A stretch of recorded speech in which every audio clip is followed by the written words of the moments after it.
artinya indikasi pidananya terang benderang.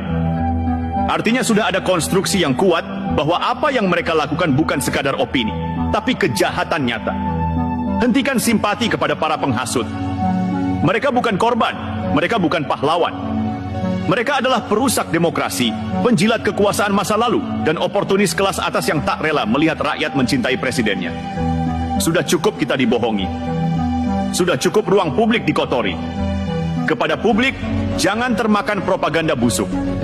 Lihat fakta, lihat hukum, dan lihat siapa yang benar-benar sedang digiring ke meja penyidikan. Dan kepada institusi kepolisian, teruskan langkah ini. Jangan ragu, jangan goyah. Inilah saatnya mengembalikan kepercayaan rakyat. Inilah waktu yang tepat untuk menunjukkan bahwa hukum di negeri ini bukan alat politik, tapi tameng keadilan. Karena ketika kebenaran dibungkam oleh fitnah, maka republik ini bisa runtuh dari dalam. Dan kita tak akan biarkan itu terjadi. Sekarang saatnya bicara lebih jujur dan tanpa basa-basi. Siapa sebenarnya yang ingin menjatuhkan Jokowi? Siapa yang panik ketika melihat rakyat tetap percaya pada presiden meski dihajar fitnah berbulan-bulan? Jawabannya ada pada 5 inisial tadi, RS, RS, TT, RF, dan IS. Mereka ini bukan sekadar pribadi-pribadi yang kecewa. Mereka adalah wajah dari kumpulan sakit hati nasional. Jaringan yang frustrasi karena agenda politiknya kandas di 2014 dan makin tenggelam di 2019. Mereka gagal melalui jalur demokrasi, maka mereka memilih jalur fitnah. Mereka paham bahwa Jokowi terlalu kuat untuk dijatuhkan dengan suara, terlalu dicintai untuk digulingkan lewat pemilu, maka satu-satunya cara adalah merusak reputasi pribadi.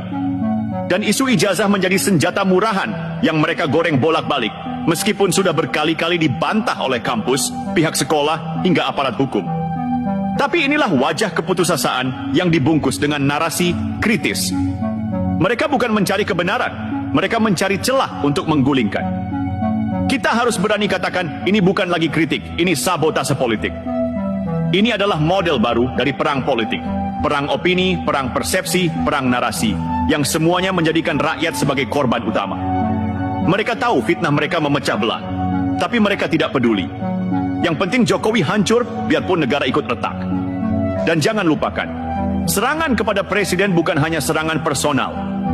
Itu adalah serangan terhadap institusi kepala negara. Artinya, itu adalah serangan terhadap negara. Sekarang hukum sudah bicara, dan para penghasut itu tak bisa lagi berlindung di balik dalih kebebasan berpendapat. Karena yang mereka lakukan bukan pendapat, tapi pembusukan sistematis terhadap simbol negara. Dan yang paling menjijikan adalah ketika mereka memainkan peran seolah-olah korban kriminalisasi.